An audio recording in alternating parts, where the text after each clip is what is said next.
Sa araw ng libing ng kanyang biyanan, hindi luha ang bumasa sa pisngi ni Pia Castro Ramos, kundi mga tingin ng paghusga. Siya ang pinagbintangan na pumatay kay Doña Corazon. Iyon ang sigaw ng kabit ng kanyang asawa. At sa isang iglap, mula sa pagiging respetadong legal wife, naging bilanggo si Pia. Magandang araw mga kaibigan. Isang full story muli ang nais kong ibahagi sa inyo na sana ay magbigay kilig at inspirasyon sa bawat isa. Pero bago tayo magpatuloy, kung bago ka pa lamang sa akin channel, ay pakilike po ng ating video. Paklik din ang subscribe button gayon din ang bell icon para lagi kayong updated sa mga parating ko pang uploads. Umuulan ng gabing iyon. Sa gitna ng marangyang sala ng mansyon ng mga Ramos, nakahimlay si Doña Corazon sa loob ng puting kabaong. Puno ng bulaklak ang paligid, amoy liryo at kandila ang hangin. Ngunit, mas mabigat pa sa samyo ng bulaklak ang mga matang nakatuto kay Pia. Siya ang legal wife ng nag-iisang anak ng Doña. Tahimik siyang nakatayo sa gilid. Itim ang suot, tuwid ang likod, pero ang mga kamay niya mahigpit ang pagkakakuyom sa rosaryo.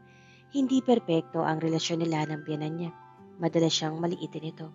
Madalas siyang sabihang hindi siya karapat-dapat sa apelyidong Ramos. Pero hindi siya masamang tao. Hindi siya mamamatay tao. Ang kapal ng mukha mong magluksa.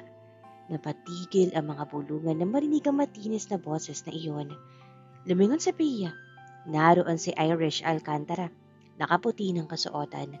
Ang babaeng ilang beses na niya nahuling kasama ng asawa niyang si Danilo. Ang kabit ng asawa. Irish, hindi ito ang tamang lugar para... Mahinang sabi ni Danilo, ngunit kulang sa tapang ang boses nito. Hindi? Matalim na sagot ni Irish. Sino ba ang huling kasama at nakasama ni Donya? Bago siya inatake. Hindi ba ikaw, Pia? Napatayo ang ilang bisita. May mga nagpulungan, may mga napapailing. Pinuntahan ko siya para makipag-ayos. Kalmadong sagot ni Pia kahit nanginginig ang loob niya. Gusto ko maayos ang lahat. Sinungaling! Sigaw ni Irish. May CCTV sa hallway. Ikaw ang pumasok sa kwarto niya. Isang oras pagkatapos, wala na siya? Parang biglang lumamig ang buong silid. Napatingin si Pia kay Danilo. Umaasa siya na ipagtatanggol ng asawa. Isang salita lang. Isang pagtindig man lang sa kanya. Pero ang nakita niya ay pag-aalinlangan. Mas masakit pa iyon kaysa sa paratang. Biglang bumukas ang malaking pinto ng mansyon. Mrs. Pia Castro Ramos, 2 pulis ang pumasok. Kayo po ay inaaresto namin sa kasong pagpatay kay Doña Corazon Ramos. Saad ng pulis. Parang tumigil ang mundo ni Pia. Hindi ko ginawa yun. Bulong niya. May sapat na ebidensya po laban sa inyo. Sagot ng isang pulis. Kasama na ang video footage at testimonya ng saksi. Saksi? Napatingin siya kay Irish. Ngumiti ito. Isang ngiting puno ng tagumpay. Justice for Doña Corazon. Malakas nitong sabi habang umiiyak-iyak. Habang nilalagyan siya ng posas, narinig ni Pia ang mga bulungan. Akala mo desente. Legal wife nga, masamang tao naman pala. Napatingin siya muli sa asawa. Danilo, sabihin mo sa kanila ang totoo please. Pakiusap niya, ngunit nanatili itong tahimik. At sa katahimikang iyon, tuluyang nabasag ang puso ni Pia. Habang inilalakad siya palabas ng mansyon, ang tahanang pinaglaban niya, ang pamilyang sinubukan niya mahalin, isa lang ang malinaw sa kanya, hindi aksidente ang lahat.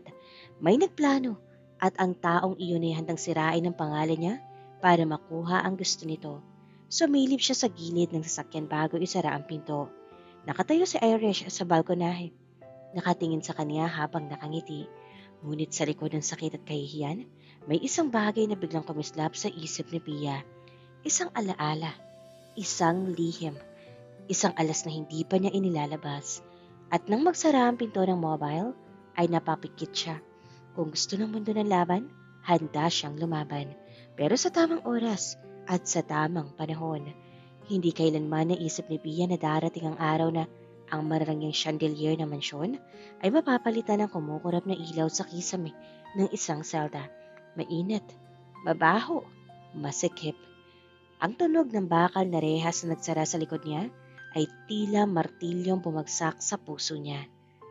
Pasok, utos ng babaeng gwardya. Tahimik siyang umupo sa sulok. Hawak pa rin ang rosaryong hindi niya nabitiwan mula nang arestuhin siya. Nanginginig ang mga daliri niya. Hindi dahil sa takot sa mga kasamang preso, kundi dahil sa bigat ng pagtataksil. Siya, legal wife siya, pero sa isang iglap, para siyang walang halaga. Anong kaso mo? Tanong ng babaeng nasa kabilang kama. Malaki ang katawan nito. May tattoo sa braso. Saglit siyang nag-atubili. Pagpatay raw. May ilang napatingin sa kanya. May napangisi. Lahat naman tayo dito may raw. Sagot ng babae sabay tawa. Ako raw nagtulak. Ikaw raw pumatay. Natahimik si Pia. Hindi siya sanay sa ganitong mundo. Sa labas, kilala siya bilang elegante, edukada, mayaman. Pero dito, pare-pareho lang sila. Nakakulong, hinusgahan, may bahid ang pangalan. Pumikit siya at bumalik ang alaalan ng gabing iyon. Pinuntahan niya si Doña Corazon para makipag-ayos. Pagod na siyang marinig ang panlalait. Gusto niya ayusin ang lahat, lalo na't alam niyang tuluyan ang lumalayo si Danilo sa kanya. Hindi ka bagay sa anak ko. Malamig na sabi ng Donya noon. Handa po akong patunayan ng sarili ko. Mahinahong sagot niya. Nagkaroon ng mainitang usapan, pero hindi niya sinaktan ang matanda. Umalis siyang luhaan. Buhay pa ang biyanan niya nang isara niya ang pinto. Kaya paano? Paano siya naging mamamatay tao? Biglang may kumalabog sa rehas. Ramos, may bisita ka. Bukas, abogado mo. Abogado? Ibig sabihin, may naniniwala pa sa kanya. Kinagabihan, hindi siya nakatulog. Sa halip, unti-unti niyang inalala ang mukha ni Danilo. Wala man lang paglaban. Wala man lang pagtatanggol na. Hindi kayang gawin niya ng asawa ko. Mas masakit pa yun kaysa sa malamig na semento. Miss, umiiyak ka ba? Tanong ng babaeng may tattoo. Mabilis niyang pinunasan ng luha. Hindi. Alam mo, sabi nito habang nakahiga, ang totoo, hindi ka mukhang masamang tao. Mukha kang inosente na pinagkakaisahan. Tama ang babae. Hindi ito simpleng paratang, kundi planado ito. Unti-unting umayos ang paghinga ni Pia. Kung may nagplano nito, may motibo. At kung may motibo, may butas. Naalala niya bigla ang isang bagay. Isang video na minsang ipinadala sa kanya ng hindi kilalang numero. Ilang linggo na ang nakalipas. Hindi niya iyon pinanood ng buo. Ayaw niyang masaktan. Akala niya, ebidensya lang iyon na pagtataksil ni Dalino. Pero paano kung higit pa roon? Paano kung iyon ang sagot sa kinakaharap niya ngayon? Napadilat siya. Hindi siya papayag na mabulok dito dahil sa sinungalingan ng isang kabet na desperado. Kung iniisip ni Irish na tapos na ang laban, nagkakamali ito. Sa unang pagkakataon mula nang maaresto siya, hindi takot ang naramdaman ni Pia, kundi ang galit sa lahat ng nanakit sa kanya at determinasyon. Dahil ang isang babaeng nawala ng lahat, wala nang dapat pang ikatakot. Bago pa man siya makulong, bago pa man siya pagtawanan ng lipunan, may mga bitak na sa kasal ni Pia at Danilo. Mga bitak na pinili niyang baliwalain dahil umaasa siyang maaayos pa ang lahat. Nagsimula ang lahat sa maliliit na pagbabago. Mas madalas umuwi ng gabi si Danilo. Mas madalas hawak ang cellphone. Mas madalas ang katahimikan sa hapagkainan ng mansyon. Pagod lang ako. Palaging dahilan nito. At bilang isang asawang takot mawalan, pinili ni Pia na maniwala. Hanggang sa isang gabing hindi niya inaasahan. May business dinner raw si Danilo sa Makati. Ngunit, nakalimutan nito nakasync sa tablet ni Pia ang notifications ng hotel bookings. Isang pangalan ang paulit-ulit na lumabas sa screen. Irish Alcantara. Hindi siya gumawa ng eksena. Hindi siya nagwala. Tahimik siyang nagpunta sa hotel na iyon at doon niya nakita ang unang sampal ng katotohanan. Ang asawa niya. Hawak ang kamay ng babaeng matagal na niyang pinaghihinalaan. Ngunit ang mas ginagulat niya ay ang mga salitang narinig niya habang nakatago siya sa likod ng pinto. Hindi na magtatagal. Bulong ni Irish. Malapit na, Danilo. Sigurado ka? Mahinang sagot ni Danilo. Trust me, mawawala rin siya sa buhay mo. Noon, akala ni Pia, Hiwalayan lang ang ibig sabihin ng mawawala. Hindi niya inisip na mas malalim at mas madilim ang plano. Iyon ang unang clue. Pinili niyang harapin si Danilo kinabukasan. May iba ka ba, Danilo? Diretsong tanong niya. Tahimik ito saglit bago sumagot. Ikaw pa rin ang asawa ko, Pia. Hindi iyon sagot sa tanong ko. Pero sapat para masira ang tiwala ko sa asawa ko. Sa mga sumunod na linggo, mas naging malamig si Doña Corazon sa kanya. Mas madalas siyang pagsabihan ito. Kung hindi ka makakapagbigay ng apo, wala kang halaga sa pamilyang ito. Minsang sinabi ng matanda. Nasaktan siya, pero may isang bagay na napansin siya. Sa tuwing may tensyon sa pagitan nila ng biyanan niya, laging naroon si Irish. Parang aninong nakamasid sa kanila, parang naghihintay. Isang hapon, bago ang gabing namatay si Doña Corazon, narinig ni Pia ang mainit na pagtatalo sa loob ng study room ng matanda. Hindi siya dapat makialam, pero narinig niya ang pangalan niya. Hindi mo siya kayang tanggalin sa buhay ni Danilo. Galit na sigaw ni Doña Corazon. Hintayin mo lang, matanda. Malamig na sagot ng isang babaeng pamilyar ang boses, si Irish, at may isang salitang binitiwan ng babae bago ito lumabas. May paraan ako. Ikalawang clue yun. Kinagabihan, tinawag siya ni Doña Corazon sa kwarto nito. Doon naganap ang huling pag-uusap nila. Mainit, puno ng sambatan, ngunit walang sakitan. Nang umalis siya, buhay pa ang matanda. Kaya nagtataka siya ng isang oras ang lumipas.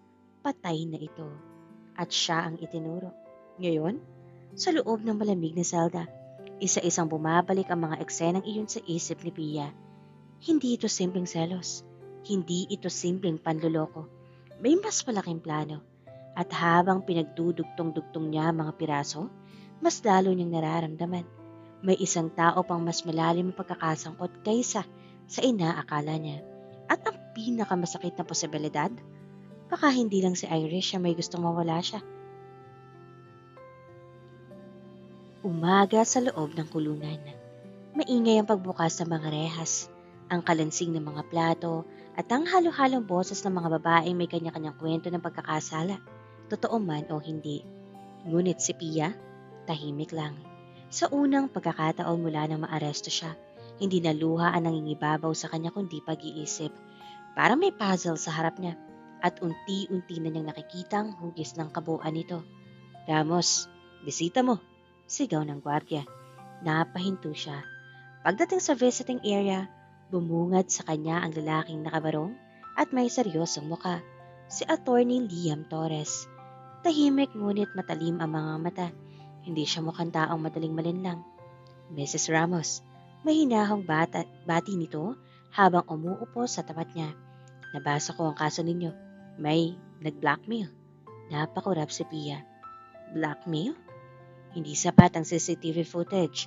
Makikita lang na pumasok kayo pero walang kuha sa loob ng kwarto. Saglit itong tumigil. May tinatago ba kayo sa akin? Diretsahang tanong ng abogado. Napabuntong hininga si Pia. Ilang araw na niyang iniisip kung sasabihin niya ito o hindi. May video. Mahina niyang sagot. Napatitig ang abogado. Anong klaseng video? May nagpadala sa akin. Ilang linggo bago mamatay si Doña Corazon. Hindi ko pinanood ng buo noon. Akala ko ebidensya lang ng pagtataksil ng asawa ko. Napayoko siya. Pero ngayon, pakiramdam ko may mas malalim doon. Tahimik si Liam sandali. Kailangan ko yan, Pia. Ang cellphone ko, nasa ebidensya ng pulis. Makukuha natin. Tiwala nitong sagot. Sa unang pagkakataon, may naramdaman si Pia na kakaiba. Hindi takot, hindi lungkot, at pag-asa. Pagbalik niya sa selda, mas malinaw na ang isip niya. Isa-isang bumabalik ang alaala ng mga kakaibang pangyayari bago mamatay ang biyanan niya. Isang linggo bago ang insidente, nakita niya may kausap si Doña Corazon sa garden. Hindi niya marinig ang usapan, pero halatang tensyonado ang matanda. Nang mapansin siya nito, biglang tumahimik. Kinagabihan, may narinig siyang malakas na pagtatalo sa study room. Hindi ako papayag! Galit na sigaw ng Donya. Wala kang choice. Sagot ng isang babaeng boses, si Irish. Noon, inisip niyang simpleng away lang iyon tungkol sa relasyon nila ni Danilo. Pero ngayon, Tila may ibang tono sa mga salitang iyon. Parang may pananakot, parang may sekreto. 3 araw bago mamatay ang matanda, napansin din ni Pia na madalas magkulong sa kwarto si Danilo at may kausap sa telepono. Isang beses, narinig niya itong nagsabi, "Sigurado ka bang hindi tayo madadamay?" Ang salitang tayo, ang paulit-ulit na umuukil-kil sa isip niya ngayon. Tayo? Ibig sabihin, may alam si Danilo. Napailing siya. Ayaw niyang isipin yun, kahit gaano siya nasaktan sa pagtataksil nito. Hindi niya kayang paniwalaan na kaya nito magplano ng masama laban sa sariling ina. Pero bakit hindi siya nito ipinagtanggol? Bakit tila ba masyado siyang mabilis naniwala sa paratang? Sa gabing iyon sa kulungan, hindi siya makatulog. Habang ang iba'y mahimbing na, siya'y nakatitig sa kisame. Biglang nagsalita ang babae may tattoo sa kabilang kama. Alam mo, mahina nitong sabi. Minsan, hindi sapat na alam mong inosente ka. Kailangan mong patunayan. Papatunayan ko, sagot ni Pia. Sigurado ka bang handa ka sa lahat ng malalaman mo? Napapikit siya dahil iyon ang kinatatakutan niya. Paano kung ang katotohanan ay mas masakit pa kaysa sa pagkakakulong? Aniya sa sarili. Kinabukasan, bumalik si Attorney Liam. May hawak itong maliit na envelope. Nakuha ko ang phone mo, sabi nito, at pinanood ko ang video. Mabilis ang tibok ng puso ni Pia. Ano nakita mo, Attorney? Si Irish at ang biyanan mo. Sagot nito. Nag-aaway. Malinaw ang boses nila. Nanlamig ang kamay niya. May sinabi si Irish na mahalaga. Dugtong ng abogado. Kung hindi mo ibibigay ang pera, sisiguraduhin ko masisira ang pamilya mo. Pera. Bigla may kumislap sa isip ni Pia. Isang gabi, napadaan siya sa study ng Donya at nakita ang bukas na laptop nito. May naka-open na bank statement. Hindi niya sinadyang mabasa pero tumatak sa isip niya ang pangalan, Irish Alcantara, at ang halaga, 5 milyong piso. May bank transfer. Bulong niya. Napatigil si Liam. Anong transfer? May nakita akong statement noon. May malaking halaga na napunta kay Irish. Sandaling natahimik ang abogado. Blackmail. Mahina nitong sabi. Parang biglang naging malinaw ang lahat. Kung tinatakot ni Irish ang Donya, may motibo siya. At kung may perang involved, mas lalong lumalalim ang kaso. Hindi pa ito sapat para mapawalang sala ka, sabi ni Liam. Pero sapat para magduda ang korte. Huminga na malalim si Pia. Sa wakas, may direksyon na ang laban. Ngunit bago umalis ang abogado, may sinabi itong ikinabigla niya. May isa pang bagay akong nalaman. Ano yun, Attorney? Tininan ko ang call logs ng asawa mo sa gabing namatay ang biyanan mo. Sandali itong nag-atubili. May 3 tawag siya kay Irish sa loob ng 1 oras. Parang binuhusan siya ng malamig na tubig. Hindi, baka nagkataon lang. Posible. Sagot ng abogado. Pero hindi natin dapat baliwalain. Tahimik na napaupo si Pia. Kung may alam si Danilo, kung kasabwat siya, mas masakit iyon kaysa sa pagkakakulong niya. Ngunit ngayon, hindi na siya pwedeng umatras. Hindi na ito laban lang para sa pangalan niya, kundi laban ito para sa katotohanan. At kung sino man ang nasa likod nito, kahit pa ang taong minsan niyang minahal, handa siyang ilabas ang nalalaman niya. Dahil sa larong ito, hindi sapat ang pagiging legal wife. Kailangan mong maging mandirigma. Hindi natakot ang nararamdaman ni Pia habang nakaupo sa harap ni Attorney Liam sa visiting area ng kulungan. Galit na siya at malinaw na pagnanais na lumaban. Kung may bank transfer nga, kailangan natin ng opisyal na kopya. Seryosong sabi ni Liam habang inaayos ang mga papeles sa mesa. Kapag napatunayang may perang ipinadala si Doña Corazon kay Irish, bago siya mamatay, malakas ang motibo na may blackmail na nangyari. Tumango si Pia, ngunit may mas mabigat pang tanong sa isip niya. Paano kung may alam si Danilo? Saglit na natahimik ang abogado. Sa ngayon, wala ba tayong ebidensyang direktang nag-uugnay sa asawa mo? Maingat nito, ngunit sagot nito. Pero ang 3 tawag niya kay Irish, sa mismong oras ng insidente, hindi natin pwedeng baliwalain yun. Parang may kung anong bumagsak sa puso ni Pia.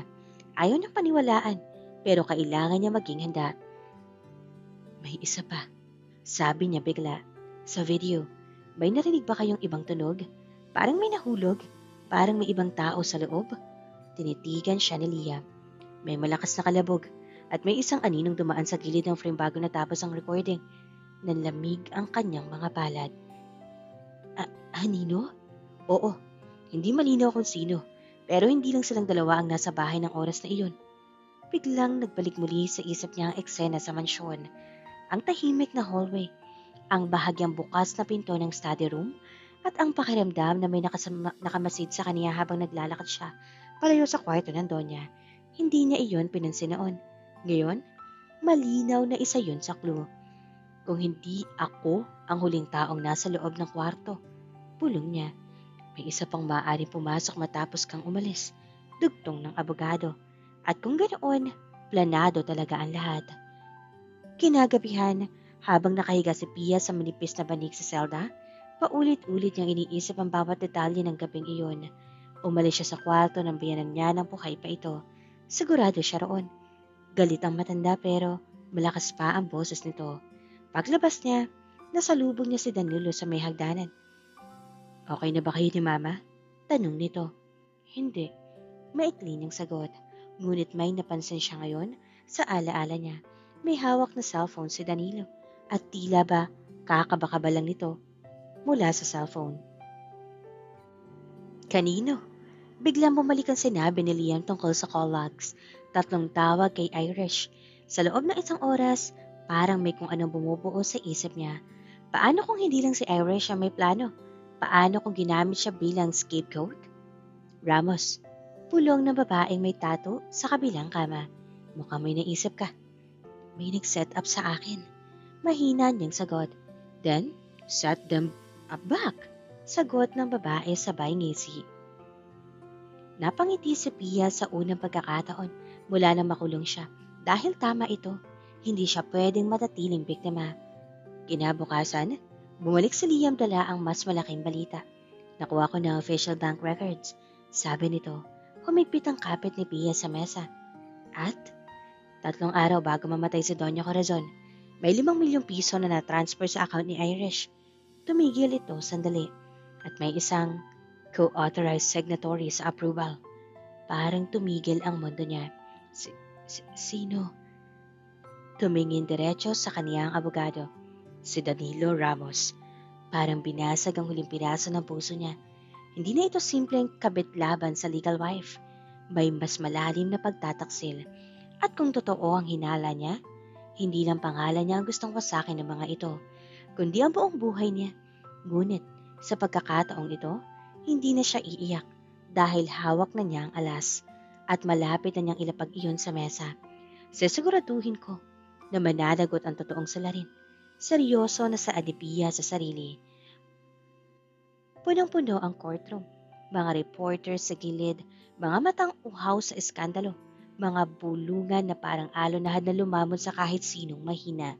Sa gitna ng lahat, tahimik na nakaupo si Pia. Nakaputi, simple, ngunit matatag. Hindi na siya ang babaeng umiiyak sa likod ng rehas. May kakaiba na sa mga mata niya ngayon. Sa kabilang panig, nakasuot na mamahaling bestida si Irish. Mukhang kampante. Katabi nito si Danilo, nakayuko. Tila ba pagod na pagod sa gulo. Court is now in session. Tumayo si Attorney Liam. Your Honor, nais naming magpresenta ng bagong ebidensya na magpapakita na ang akusado ay biktima ng planadong paninira. Nagkatingin na ng mga tao. Objection! Mabilis na singit ng abogado ni Irish. Walang basehan. Let him proceed. Palabig na sagot ng hukom. Isang malaking screen ang binuksan. Lumabas ang video. Tahimik ang buong silid habang pinapanood ang mainit ang pagtatalo ni na Irish at Doña Corazon. Hindi mo ako kaya kontrolin. Sigaw ni Irish sa video. Mas mahal ako ng anak mo kaysa sa babaeng pinakasalan niya. Lumayas ka sa pambahay ko. Sagot ng matatanda. May kalabog na nangyari. May aninang dumaan at naputol ang recording. Nagkagulo naman ang sandaling iyon sa courtroom. Hindi malinaw ang pangyayari. Sigaw ng abogado ni Irish. Hindi pa po tapos. Kalmadong sabi ni Liam. Inilabas nito ang bank records. 3 araw bago mamatay si Doña Corazon, may 5 milyong piso na inilipat sa account ni Irish Alcantara. Pulungan muli. At gulat ang makikita sa mukha ng mga tao ng oras na iyon. Napatingin ang lahat kay Irish. Blackmail ba ito? Tanong ng judge. Hindi ko alam yan. Sigaw ng Irish. Nanginginig ang boses. Regalo yon. Regalo? Malamig na ulit na Liam na may co-signatory na si Danilo Reyes. Parang binuhusan ng malamig na tubig ang buong korte. Napatingin si Pia kay Danilo. Dahan-dahang tumayo ang lalaki. Tama, pumirma ako. Mahina nitong sabi. Danilo! Sigaw ni Irish. Pero hindi ko alam na may balak ang saktan si Mama. Dagdag nito. Halos mabasag ang boses. Sinungaling ka! Umiiyak na sigaw ni Irish. Kasama ka sa plano. Sabi mo, kailangan lang siyang takutin. Parang isang bagay ang sumabog sa loob ng silid. Napahamak sa mesa si Pia. Takutin? Ibig sabihin, may plano nga. Order in the court. Sigaw ng hukom. Humagulgol naman si Irish. Oo, tinakot ka siya. Pero hindi ko intensyong mamatay siya. Sigaw nito. Natulak ko lang siya. Hindi ko sinasadya. Natahimik ang lahat. Walang humihinga. Unti-unting bumagsak ang maskara ng kabit ng asawa niya. Lumapit ang mga pulis. Irish Alcantara, you are under arrest for the murder of Doña Corazon Ramos. Habang nilalagyan siya ng boses, nagtagpo ang mga mata nila ni Pia. Galit, inggit, pagsisisi. Kasalanan mo to, sigaw ni Irish. Kung hindi ka naging hadlang. Ngunit hindi na natapos ang salita nito. Habang inilalabas siya ng korte, nanatiling tahimik si Pia. Hindi siya nagsaya. Hindi siya ngumiti. Dahil ang masakit na katotohanan ay hindi pa tapos ang laban. Dahan-dahang lumapit si Danilo sa kanya. Hindi ko gustong umabot sa ganito, Pia. Mahina nitong sabi. Tinitigan niya ito. Pero hinayaan mong mangyari, Danilo. Mas mabigat pa sa hatol ng korte ang mga salitang iyon. Sa araw na iyon napawalang sala si Pia. Ngunit sa puso niya, may isa pang hatol na kailangang ibaba. At hindi iyon tungkol kay Irish, kundi tungkol sa lalaking minsan niyang minahal. Sa labas ng korte, dagsa ang media. Mrs. Ramos, ano ang masasabi ninyo sa desisyon ng korte? May mensahe ba kayo kay Irish Alcantara? May balak ba kayong balikan ng asawa ninyo? Sunod-sunod ang tanong. Sunod-sunod ang ilaw ng kamera. Ngunit si Pia, tahimik na naglakad palabas. Sa tabi niya sa attorney Liam, tila isang tahimik na pader na handang sumalo sa anumang bato na ibabato ng mundo. Ma'am, dito po tayo. Mahinang sabi nito. Inakay siya palayo sa kaguluhan. Pagdating nila sa parking area, doon lang siya napahinto. Huminga ng malalim. Sa wakas, malaya na siya. Ngunit bakit parang mas mabigat ang puso niya ngayon? Okay ka lang ba? Tanong ni Liam. Tumango siya, ngunit hindi siya nakapagsalita agad. Salamat. Sa wakas ay nasabi niya, kung hindi dahil sa'yo. Hindi. Putol nito, kung hindi dahil sa tapang mo, Pia. Nagtagpo ang mga mata nila. Sa unang pagkakataon, walang takot, walang duda, kundi respeto.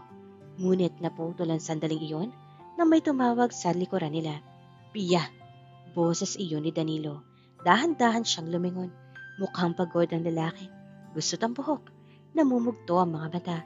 Hindi na ito ang dating kumpiyansang tagapagmana ng Ramos Group. Parang may nalawala rito. Pwede ba tayong mag-usap? Mahinang tanong nito. Napatingin si Pia kay Liam. Hintayin kita sa kotse. Saboy ng abogado. Saka lumayo upang bigyan sila ng espasyo.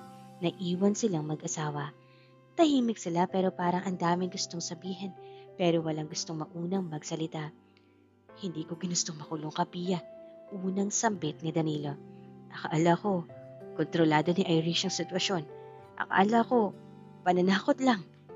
Pananakot? Mapait na ulit ni Pia. Alam mo may balak siyang takutin ng mama mo. Napayoko si Danilo. May utang ako sa kanya. Amin ito. Business deal na pumalpak. Siya ang tumulong para maitago ang iskandalo. Kaya nang hingan niya ako ng pirma sa bank transfer, hindi na ako nagtanong. Hindi ka nagtanong? Nangingilid ang duha ni Pia. Hindi ka nagtanong kahit alam mong galit siya sa mama mo? Kahit alam mong galit siya sa akin? Hindi ko akalaing aabot sa ganun ang lahat. Pero umabot sa pagkakulong ko. Bakit hindi mo ako pinaglaban, Danilo? Tanong niya, halos pabulong. Isang salita lang sana. Isang hindi kayang gawin ng asawa ko yan. Nakatitig lang sa kanya ang lalaki. Hindi ko alam kung ano ang paniniwalaan ko noon. Mahina nitong sagot. Naguluhan ako. Napatawa si Pia. Isang tawang puno ng sakit. Kapag mahal mo ang tao, hindi ka naguguluhan kung ipaglalaban mo siya. Kitang-kita sa mukha ni Danilo ang pagsisisi. Patawarin mo ako, Pia. Bulong nito. Matagal bago siya sumagot. Pinatawad na kita. Sabi niya sa wakas. Nanlaki ang mga mata ng lalaki. Pero hindi ibig sabihin noon, babalik pa ako sa iyo, Danilo. Parang may kung anong tuluyan na basag sa pagitan nila. Anong ibig mong sabihin? Magfa-file ako ng annulment. Natahimik ang paligid. Parang pati hangin nakikinig. Pia, hindi ko kayang manatili sa isang lalaking kayang pagdudahan ng sariling asawa niya. Diretso niyang sabi, hindi ko kayang mabuhay sa pamilyang mas pinili ang imahe at babae niya kaysa sa katotohanan. Napalunok si Danilo. Mahal pa rin kita. Sandaling pumikit si Pia. May kurot pa rin. Hindi madaling burahin ang mga alaala ng pagmamahal. Ang mga pangarap, ang mga plano. Pero mas mahalaga ang respeto sa sarili. Minahal kita, Danilo. Pero sinayang mo lahat ng pagmamahal na binigay ko sa'yo. Hinayaan mo ako na tapak-tapakan ng mama mo at ni Irish. Kaya ngayon, natutunan kong mas mahalin ang sarili ko. Seryosong saad ni Pia. At sa pagkakataong iyon, siya na ang lumakad palayo. Sa loob ng kotse, naghihintay si Liam. Hindi ito nagsalita agad. Hindi nagtanong. Natapos na lahat, sabi ni Pia habang nakatikin sa labas ng bintana. Sigurado ka? Mahinang tanong nito. Tumango siya.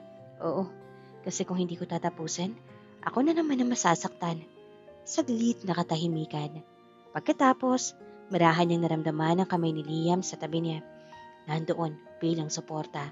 At sa simpleng presensyang iyon, may kakaibang init na gumapang sa puso niya. Hindi pagmamadali, hindi kapalit, kundi posibilidad. Habang umaandar ang sasakyan palayo sa korte, pinanood ni Pia ang gusaling iyon na unti-unting lumiliit sa salamin. Doon siya hinusgahan. Doon siya napawalang sala. At doon din niya hinatulan ang sariling puso. Ang legal wife ay maaaring mawala ng titulo. Pero ang babaeng marunong lumaban, kailanman, hindi na muli magpapatalo. Isang linggo matapos ang paglilitis, bumalik si Pia sa mansyon ng mga Ramos, hindi bilang asawa, kundi bilang babaeng kukuha ng natitirang dignidad niya. Tahimik ang buong bahay. Wala na ang dating sigla. Wala na ang matinis na boses na Doña Corazon. Wala na rin ang presensya ni Irish na parang multong lagi nakasunod sa bawat sulok. At higit sa lahat, wala na ang pakiramdam na ito na ang isang tahanan niya. Dahan-dahan siyang naglakad papunta sa dating silid nila ni Danilo. Doon, naroon pa rin ang mga gamit niya. Ang mga damit na minsan pinili niya para sa mga party. Ang mga litrato nilang dalawa ng yun ay tila ba ibang tao na ang nasa frame. Kinuha niya ang isang wedding photo. Nakangiti sila roon. Masaya, umaasa. Ang dami nating pangarap. Bulong niya. Pwede pa naman siguro. Biglang sabi ng isang boses mula sa pinto. Napalingon siya. Si Danilo. Hindi na ito mukhang mayabang o sigurado sa sarili. Para itong isang lalaking natutong mawalan. Hindi na. Mahinahon yung sagot. Lumapit ito ng ilang hakbang. Handa akong baguhin ang lahat, Pia. Aalis ako sa kumpanya kung gusto mo. Lalayo ako sa lahat ng nagpapaalala sa nangyari. Hindi lugar ang problema, Danilo. Sagot niya. Kundi desisyon. Natahimik ang lalaki. Pinili mo manahimik. Dugtong niya. At sa pananahimik mong yon, ako ang nabura tuluyan ng nawala sa'yo. Wala itong naisagot. Iyon na ang huling pag-uusap nila sa loob ng silid na minsang saksi sa kanilang mga pangako sa isa't isa. Paglabas niya ng mansyon, may isang taong naghihintay sa labas. Si Attorney Liam. Nakasandal sa kotse. Tahimik lang. Okay ka lang ba? Tanong nito na makita siyang papalapit. Tumango siya. Oo. Mas okay kaysa sa dati. Ngumiti ito. Isang ngiting hindi puno ng awa, kundi paghanga. Na-file ko na ang annulment papers. Sabi nito, it will take time pero sisimulan na natin ang proseso. Salamat, Liam. Sagot niya. Trabaho ko yun. Biro nito. Hindi lang trabaho ang ginawa mo. Malumanay niyang sagot. Saglit siyang nagkatinginan. May kung anong tahimik na koneksyon sa pagitan nila na nabuo. Hindi sa kilig na biglaan, kundi sa respeto at tiwalang unti-unting hinabi sa gitna ng unos. Anong plano mo ngayon? Tanong ni Liam habang binubuksan ang pinto ng kotse para sa kanya. Huminga na malalim si Pia. Gusto kong magsimula ulit. Hindi bilang asawa ng kung sino. Hindi bilang manugang ng isang makapangyarihang pamilya. Gusto kong maging ako at patunayan sa lahat ang sarili kong kakayahan. Tumango ang lalaki. At ano ang unang hakbang? Ngumiti siya. May foundation si Doña Corazon para sa mga kababaiyang hinaapi. Gusto kong ipagpatuloy yon.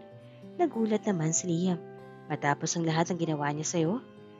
Hindi ko kontrolado ang naging trato niya sa akin. Sagot ni Pia. Pero kontrolado ko kung anong klaseng tao ang pipiliin ko maging. Sa simpleng sagot na iyon, mas lalo siyang hinangaan ni Liam. Habang umaandar ang kotse, hindi na siya lumingon sa mansyon. Sa unang pagkakataon matapos ang lahat, hindi siya tumatakas. Hindi siya naghihigante, kundi bumabangon. At sa tabi niya, may isang lalaking hindi tumihingi ng kapalit.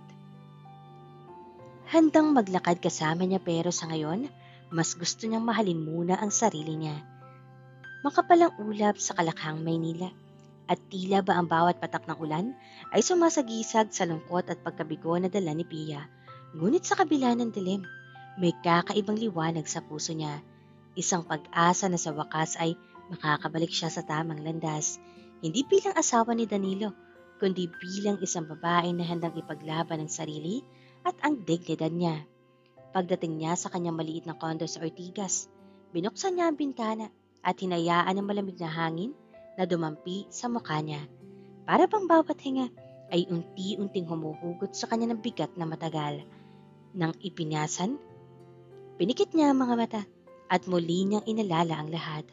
Ang pagtaksil ng kabit, ang katahimikan ni Danilo sa oras ng kanyang pang-aapi, at ang sakit na dulot ng maling hatol ng mundo. Ngunit higit sa lahat, naalala niya ang lakas niya, ang tapang niyang lumaban sa korte, ang alaala ng mga pahina ng ebidensyang inilabas ni Atty. Liam, ang matapang na hakbang na ginawa niya para ipaglaban ang katotohanan. Sa unang pagkakataon, naramdaman niya ang tunay na kalayaan, isang bagay na hindi mabibili ng pera, hindi mapapalitan ng titulo, at hindi matitira sa pangalan ng isang lalaki. Umagos ang luha sa pisngi niya, ngunit hindi ito luha ng pangungulila o pagkabigo. Ito ay luha ng paglaya. Ito ay simbolo ng pagbangon. Kinabukasan, bumalik siya sa korte para sa mga pinal na pahayag at dokumento ng annulment. Habang nakaupo sa loob ng courtroom, hindi niya maiwasang mapatingin sa mga mukha ng mga tao sa paligid. May mga pulungan, may mga nakangiting reporter, at may mga taong nag-aalinlangan. Ngunit sa bawat titig na iyon, alam niya na hindi siya nag-iisa. Dumating si Danilo. Ngunit hindi tulad ng dati. Hindi siya nagpakitang mayabang. Hindi siya nagpakitang may karapatan sa kanyang presensya. Parang binago siya ng mga pangyayari. Isang lalaki na napatawad niya ngunit tapos na ang kabanata nila. Ang kanilang matay nagtagpo ng ilang saglit. At sa sandaling iyon, nagkaroon ng katahimikan na puno ng hindi nasabi at hindi natupad. Sa labas ng korte, sinalubong siya ni Liam. Pumasa na lahat ng dokumento. Mahina nitong sabi. Sa wakas, makakapagsimula ka na ng bago mong buhay. Tumango si Pia. Oo, simula ngayon, ako na lang. Walang ibang makakaapekto sa desisyon ko. Ngunit handa kang harapin ang lahat ng mahirap na sandali, di ba? Tanong ni Liam. Napangiti siya sa matamis at malumanay na tanong. Handa na ako. Mas handa kaysa kailanman. Dahil sa wakas, natutunan ko ang isang bagay. Hindi lahat ng taong mahal mo ay karapat-dapat sa tinuwala mo. At hindi lahat ng pagkakamali ay dapat mo ring dalhin sa sarili mo. At sa mga araw na sumunod, dahan-dahan niyang binuo muli ang sarili niya. Nagbalik siya sa dating trabaho sa isang foundation na tumutulong sa mga kababaihan. Ngunit ngayon, mas malaya, mas matatag, at mas malinaw ang layunin. Hindi na siya nananabik sa titulong legal wife ni Danilo. Sa halip, hinanap niya ang titulong Pia Castro. Isang babae na kayang bumangon sa bawat pagsubok, na kayang ipaglaban ang sariling dignidad at kayang mahalin ang sarili bago ang iba. Isang hapon, habang naglalakad siya sa parke, napadaan siya sa isang grupo ng kababaihang nakangiti at nagtatawanan. Napatingin siya sa kanilang mga mata at nakita may pag-asa sa bawat isa. Dito niya naisip na ang tunay na laban ay hindi para sa pera, hindi para sa titulo, kundi para sa katotohanan at sa sariling puso. Doon niya naramdaman na handa na siyang magpatawad, hindi para sa kanila, kundi para sa sarili niya.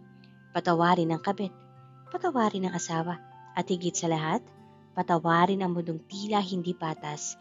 Ngunit ang pagpapatawad na ito ay hindi nangangahulugang pagbabalik. Ito ay pagpapalaya. Minsan, nakatanggap siya ng tawag mula kay Danilo. Pia, gusto ko sanang makausap ka. May hina niyang sabi. Napatangin siya sa telepono. Pumikit sandali at pagkatapos ay hinayaang magsalita ang asawa. Danilo, hindi na. Ang kailangan ko ngayon ay magpatuloy sa buhay ko. Sana matutunan mo rin. Tahimik ang telepono. Ngunit sa katahimikan na iyon, napagtanto ni Pia na mas masaya siya ngayon. Mas buo, mas malaya. Pagkalipas ng ilang linggo, nagpunta siya sa isang charity event na inorganisa niya. May mga batang naglalaro, may mga magulang na nagpapasalamat, at may mga kaibigan na handang sumuporta. Si Liam, bilang isang tahimik na kasama, ay naroon rin, hindi bilang tagapagligtas, kundi bilang katuwang. Pia, mahina niyang bulong habang nakatingin sa mga batang naglalaro. Alam kong mas magiging maganda ang bukas mo, hindi dahil sa akin, kundi dahil sa katapangan mo. Ngumiti siya. Isang ngiti na puno ng tiwala sa sarili.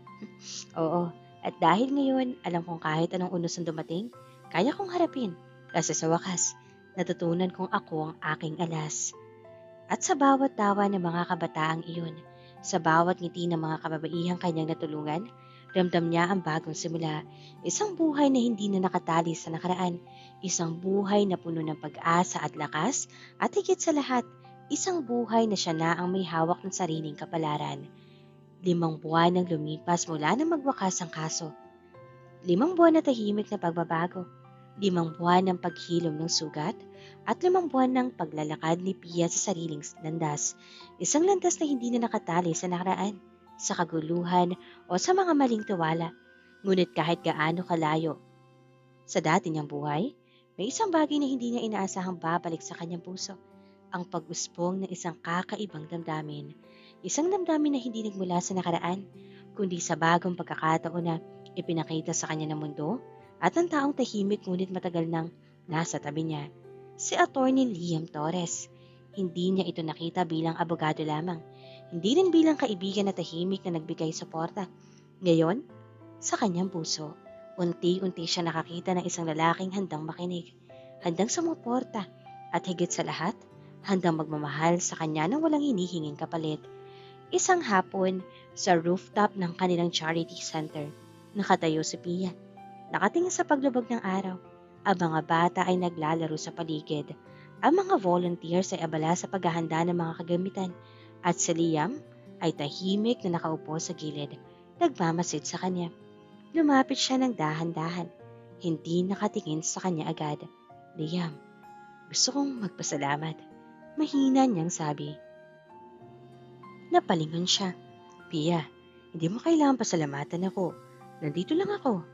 Ngunit alam niya sa tinig nito at sa mga mata na may higit pa rito, isang damdamin na matagal nang pinipigil ngunit ngayon, tila handa nang lumabas. Tumayo siya sa tabi ni Pia. Pia, nakikita kita. Hindi bilang isang legal wife, hindi bilang biktima ng gulo, kundi bilang isang babaeng natutong lumaban sa sarili niyang laban. At dahil dyan, hinahangaan kita. Napatingin siya sa kanya, hindi makapaniwala. Hinahangaan? Hindi lang tiwala sa sarili? Ngumiti siya ng kaunti. Oo, higit pa riyan. Nakita ko ang lakas mo at ang kabutihan sa puso mo. Parang may kuryente na dumampi sa kanya. Napayuko siya ng bahagya at sa sandaling iyon, parang tumigil ang mundo. Ang ingay ng mga bata, ang tunog ng mga tugtog sa charity event, at ang malakas na hangin sa rooftop. Lahat ay naglaho sa paningin niya. Liam, bulong niya, halos hindi marinig. Huwag kang matakot, Pia. Sagot nito, dahan-dahan. Hindi ko hihilingin na ibalik mo ang nakaraan. Ang gusto ko lang, kung papayagan mo, samahan mo ako sa bagong simula. Napangiti siya ng kaunti. Ang puso niya mabilis na tumitibok. At paano natin sisimulan? Tanong niya. Tila may kilig na nag-uumpisa sa bawat salita. Tumayo siya at dahan-dahang hinawakan ng kamay niya. Sa pagiging tapat sa isa't isa, sa pagtitiwala, at sa paglalakad ng sabay. Kahit anong problema pa ang dumating. Hindi niya napigilang ngumiti ng malawak. Gusto ko yun. Handa na ako. At sa rooftop ng Charity Center, sa ilalim na lumulubog na araw, nagtagpo ang mga labi nila sa isang mahinang ngunit matamis na halik. Isang halik na punong-puno ng pangako, ng bagong pag-asa, simula, at ng tibok ng pusong handang magmahal muli. Pagkatapos ng halik, napatingin si Liam sa kanya at napangiti. Pia, alam mo, sa lahat na nangyari, natutunan natin ang isang mahalagang bagay. Ano yun? Tanong niya, habang hawak ang kamay niya ng mas mahigpit, na hindi lahat ng relasyon ay para sa atin, at hindi lahat ng sugat ay para sa pagpipigil sa atin. Minsan, kailangan nating mawala sa tamang tao, para mahanap ang tamang pagmamahal. At higit sa lahat, natutunan natin na ang pinakamahalaga ay ang pagmamahal sa sarili bago ang iba. Tumango siya, at isang luha ang dumaloy sa pisngi niya. Ngunit hindi ito luha ng kalungkutan, kundi luha ng kalayaan at saya. Oo, at ngayon, handa na akong magmahal muli sa tamang paraan. Sumulyap siya sa paligid, ang mga bata na naglalaro, ang mga kaibigan na nagtsatsaga sa charity, at ang dating mansyon na ngayon ay isang alaala na lamang. Lahat ng ito ay paalala na kahit gaano kadilim ang nakaraan, may liwanag na naghihintay sa dulo. Liam, salamat. Mahina niyang bulong. Sa lahat ng gabay, sa lahat ng suporta at sa lahat ng pag-unawa mo. Sana patuloy mo akong hawakan sa paglalakad ng bagong simula na ito. Ngumiti ito at dahan-dahang niyapos ang babae. Palagi, Pia, hindi na natin kailangan ng nakaraan. Ang kailangan natin ay ang ngayon at bukas. Habang hawak ang kamay niya at magkasamang nakatayo sa gitna ng mga bata naglalaro at ng mga taong nakapaligid, naramdaman ni Pia ang isang kakaibang saya. Ang pakiramdam na sa wakas, hindi siya nag-iisa, na may kasama siyang lalaking handang pahalagahan siya at mahalin ng tapat. At dito na po nagtatapos ang ating kwento. Sana ay muli ninyo akong samahan sa mga full story na nais kong ibahagi sa inyo. Maraming salamat po.